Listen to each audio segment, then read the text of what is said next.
And in 1961, civil rights activists launched the Freedom Rides, designed to desegregate public transportation. They climbed aboard Greyhound and Trailways buses to ride in segregated states in the South, and those rides turned violent. 79-year-old Charles Myers of Frisco was attending historically black college Central State University at the time. Of all of the universities that accepted Myers, Central State was the only school to grant him a scholarship. When he learned of the Freedom Rides, he and his then-girlfriend joined the perilous journey with determination and uncertainty. Fox 4 photojournalist Brad Kaplan takes a look back at their historic mission. All I had to do was walk off the campus, and I was in white America. Black students couldn't do that. I've read everything I could about the Emmett Till case, and not long before the Freedom Rides, Charles Mack Parker was in jail in Mississippi, disappeared from the 5th floor jail, and was found in the river bound with barbed wire.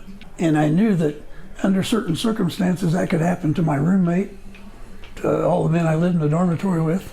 In 4 years, I never had a white roommate in college. I thought of the South as being probably one of the worst places you could go under those conditions. But I read in the paper as the group was being formed by the Congress of Racial Equality to do the Freedom Rides. And we watched the news, and there was the burning bus. And I think that was what made me decide to do it. So they started calling campuses and recruiting people. So a friend and I, that night on the 24th of May, I called my mother and told her I was going, and she said, "Don't go, don't go." She said that you might be killed, and she said, "You don't need to do that." And I said, "Somebody needs to do it, and I don't see anybody else volunteering, so I'm going." In Montgomery, we were picked up by someone we didn't know and taken to a house we had no idea where we were going. We walked in the living room, and sitting on the couch was Ralph Abernathy and Martin Luther King. And they're planning their strategy.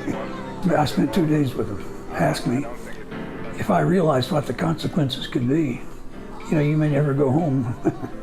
You may die in Mississippi or Alabama. You may be beaten severely. You're definitely going to go to jail. The feeling never left me that I might not return home again. May 24th that we left, and May 28th I was arrested. The policeman who made all the arrests in Mississippi that summer told us we all had to leave. Said, "Get up and leave immediately, or you'll be arrested." So that nobody moved, so they went along and took the hands of all of the Tennessee State students and pulled them up and put them in line. They didn't get me. I don't know why.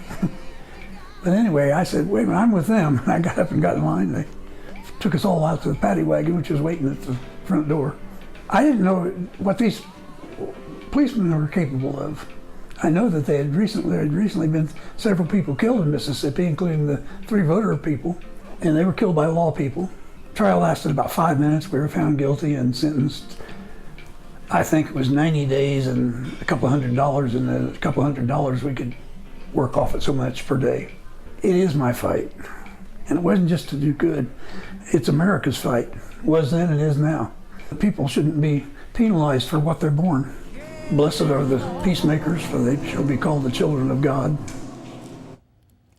Powerful story. Myers' then-girlfriend refused, as many Freedom Riders did, to pay bail to get out and remained in jail for several months. Once she was released, the two were married a few months later. Myers says she recently passed away, and her courage continues to inspire him to this day and always will.